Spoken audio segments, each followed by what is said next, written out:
ఖమ్మం జిల్లా వ్యాప్తంగా ఎన్నికల కోడ్ అమల్లో ఉందన్నారు కలెక్టర్ అనుదీప్. ఈ నెల 29 నుంచే ఎలక్షన్ ప్రక్రియ మొదలైనట్లు చెప్పారు.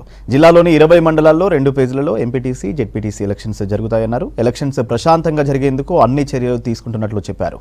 జిల్లా వ్యాప్తంగా 5214 పోలింగ్ స్టేషన్లలో 593 పోలింగ్ లొకేషన్లు గుర్తించినట్టు తెలిపారు.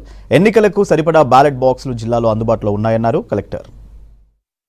మన వారు ఇచ్చినటువంటి షెడ్యూల్ ప్రకారంగా ఎంపీటీసీ, జెడ్పీటీసీ స్థానాలకు 2 ఫేజుల్లో, గ్రామ పంచాయతీలో ఉన్నటువంటి సర్పంచ్, వార్డు మెంబర్లు 3 ఫేజుల్లో ఎన్నికల స్థానిక సంస్థల ఎన్నికలు మనం చేయబోతా ఉన్నాం. మనకు మొత్తం ఖమ్మం జిల్లాలో 20 మండలాలు ఈ స్థానిక సంస్థల ఎన్నికల్లో మనకి భాగంగా ఉంటాయి. 571 గ్రామ పంచాయతీలు, 283 ఎంపీటీసీ స్థానాలు, 20 జెడ్పీటీసీ స్థానాలు. దీంట్లో భాగంగా పోలింగ్ స్టేషన్స్ 5214. ప్రతి ఒక్క వార్డుకి ఒక పోలింగ్ స్టేషన్ ఏర్పాటు చేయడం జరుగుతుంది. సో మనకు ఉన్నటువంటి 5214 వార్డులకు గాను 5214 పోలింగ్ స్టేషన్లు మనం ఏర్పాటు చేస్తున్నాం.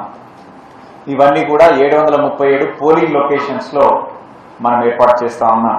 రిజర్వేషన్లు మన ఖమ్మం జిల్లాలో ఖరారు చేశాము. ఈ రిజర్వేషన్లో 20 జెడ్పీటీసీ స్థానాలకి 4 ఎస్టీ, 4 ఎస్సీ, 8 బీసీ, 4 అన్రిజర్వ్డ్ కేటగిరీస్కి రిజర్వ్ చేయడం జరిగింది.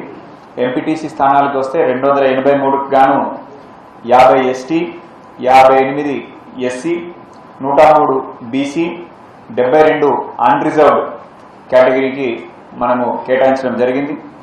ఎంపీపీ స్థానాలు 20కి 5 ఎస్టీ, 4 ఎస్సీ, 8 బీసీ, 3 అన్రిజర్వ్డ్ కేటగిరీలు కేటాయించాము.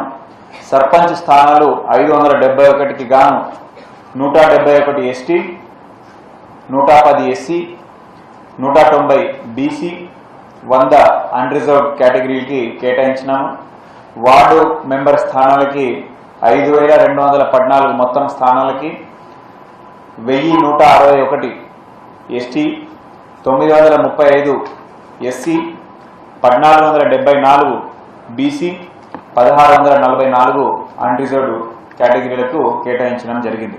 స్టాటిక్ సర్వేలెన్స్ టీమ్స్ ఏదైతే మనం చెప్పామో, ఈ స్టాటిక్ సర్వేలెన్స్ టీంలో భాగంగా మనకి మల్టీ డిసిప్లినరీ టీము ఏర్పాటు చేస్తున్నాము 16. దీంట్లో పోలీస్ ఉంటారు, వీడియోగ్రాఫర్ ఉంటారు, ఒక సెక్టోరల్ ఆఫీసర్ని కూడా వివిధ డిపార్ట్మెంట్ నుంచి తీసుకొని